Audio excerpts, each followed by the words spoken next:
guys, for the people, yo, nasi ndauya kuno kumateta uya kwatakasiyana mubatanya. I think apana 2 weeks zakwana nasi 2 weeks. So guys, pepateri chichi tipei mabasa, tipewo mabasa tichikukumbira. Iri handimbotonyari kukumbira mabasa. My team iri very fast. Ati joki, ati tendereri kana takuta zvemabasa.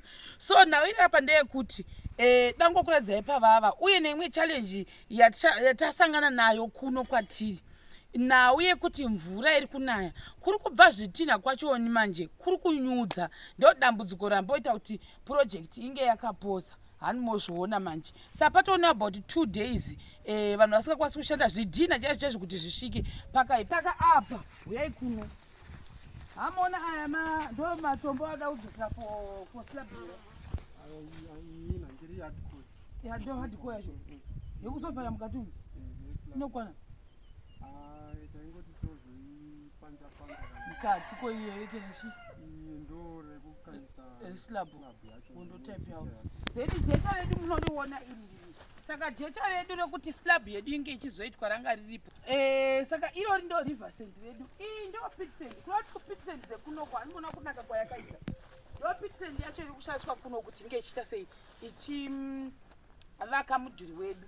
Tochibvapo zvitina izvi zvitina ichi uchichiona nditi choita sekuti chitina chakaforomewa nesementi tipewo handichichioni choita sekuti chakaitwa nesementi but hazvina kuitwa nesementi izvi ndakazviona futi vamwe vanhu vari kuzvishandisa mugokwe musenda zvakaita sezvizvi kudondiro right ndo zvitina zvedu. Saka dambudzo riri kuitika ndeyekuti zvitina izvi zvasara izvizvi hazvigoni kuti mudhuri uwanike uchinda mudenga ndo patiri apapa.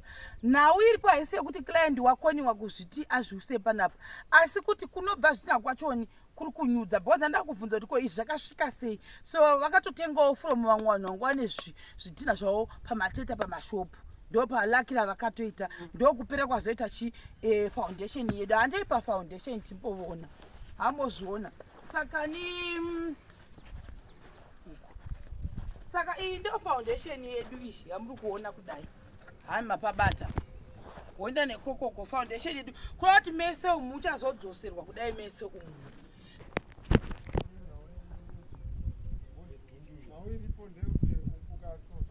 Kuna sekuru bhenu kuti foundation yedu yakabuda nemaline mangani 1 2 3 4 5 6 malines kuinda mudenga. Saka uko nenyaya elevation ukoko kwakuita sekuti but futi mazivhu ese aya I think anozoda kuti agozobviswa ivhu rose iri richabva rose iri vamukuonera ndisika then wochiuya munomu. Saka this is our veranda. This one is a beautiful house. Ndo iri veranda redu riri veranda redu munhu unova uchivhura pano hanozviouya pano handitika izi lounge rose iri neramuri kuona iyi handiti kana tati tinoda zvebasa hatiti zvekuseka hatiti zvekutamba we mean business. So this area imwe futi iri apa kwamuri kuona that's a kitchen area iri kusaidi ukoko lese vakauyawo vanoona pekubikira iwe variko. Saka area inoi this is like an open space iripo iro ibedroom iro handiti ibedroom ramuri kuona rikokoko rakakrocha izvo wouya panapa pofambwa wouya divini. This one is a bedroom. Saka ine mabedroom matatu imba yedu yamuri. Saka muchiiona kudai ende yakakura zvayo yakanaka simple but nice. 1 bedroom 2 bedroom then 3 iro then wota lounge yako yese nekitchen area ndo zvairi neveranda redu. So now dambudziko redu ratiri kutaura izaisage kuti panapa problem yedu ikuitika ndenyaya yekuti zvitina hazvikwanisi kusvika. Ini pandatouya kuno kwacho ndasikazoni chatosvika sei hambozviona manje right. So like I said kuti dambudzo redu ratasangana naro pano inhau yekuti zvitina zvacho zvibve kumberi kwazviri kuta kunonzwa namanoti pakatoshata hanimozviona. So now it's almost 3 days what ende kuti fila dzacho dzimwe mamuchiti fila saka back filling apa pachadi mukutora iyo nerorodzoka saka kureva kuti ground redu ndiraba kutoshandisa then iro ndora muchazosanganisa neriri iyo waita hardcore after hardcore moshandisa that one pakuisa slab.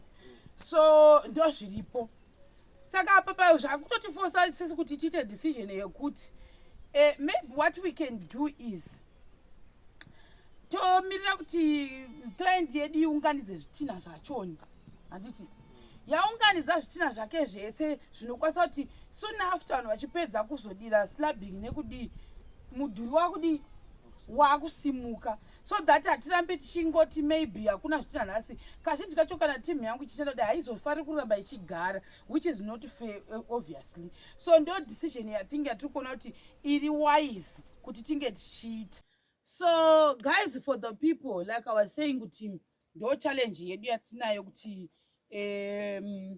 zvitina zvedu zvozodii so it's better zvinhu zvedu zvinge zvaungana kwete kuti kuramwa isizvo but kuti material yedu nokwazviri kubva kwacho pakatoshata but I think in few weeks vanenge zvinhu zvaungana nditi kunyanya zvitina kuno kwari kunzi kunobva zvitina kwacho ikoko pakatoshata then apa ndaperekedzwa nasekuru bheni ndatoti sekuru bheni kunhu kwandiri kuenda kune mufambo ende kwakanaya saka kwakanaya kudero handizozivi kuti ndozodii hanozviona ndogona kunyura ndogona kuita problem ndiri hwani mukati imomo merodhi saka chindiperekedzai avo semunhu wakapedza amusikuona kuti ndatombogadzira mota paipaona kuti makondeto adiwo andagadzira mota paikwidza sambwe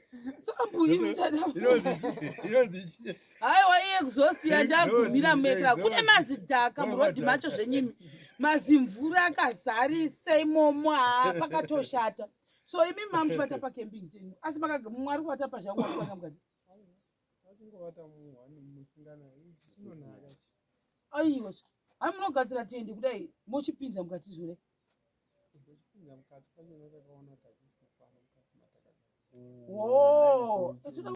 bhenzi yangu iyo fortuna iripo yakajegera fortuna lulu tofamba chifortuna changu ichocho I pray and I declare in the name of Jesus thy fortuna is there GD6 idzi ndo breakfast dzasara dzekumena dziriko dzimwe dzakatemwa idzi ndedzatakanhandira po ndidze foundation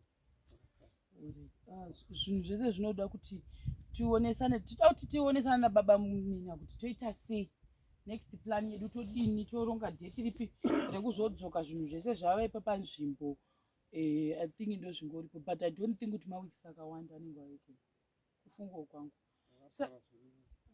handiti vanouya baba munini umu ndomaari kuti manga wagadzira mvura ingasingapindire saka chichaingogara ipa ndosaka chapera supu kudaro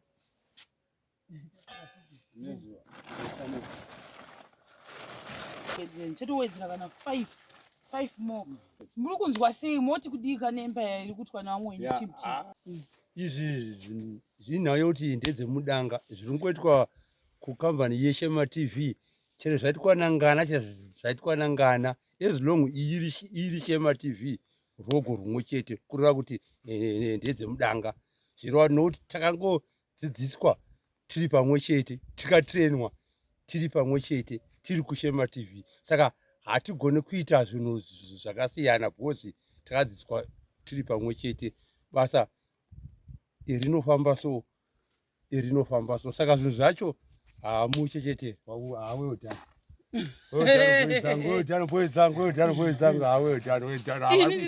haiwa wapona vari kuita excellent haiwa handisori ndapa kutenda haiwa ndatenda ndati mbouya ndati ndozoona majaira ngonzwa kuti vadai ndazozonda paunose makona muri kumaonera kuita sasekuru bheni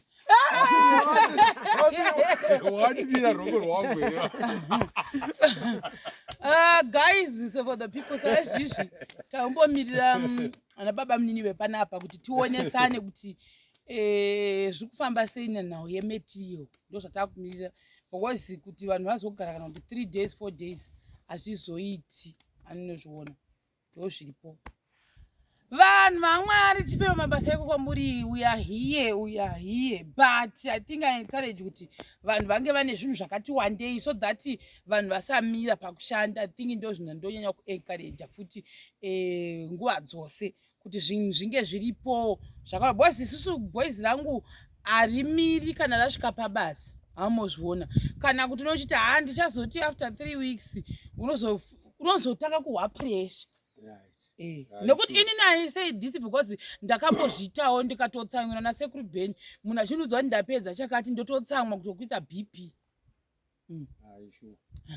Saka guys ndizvozvo, bye bye.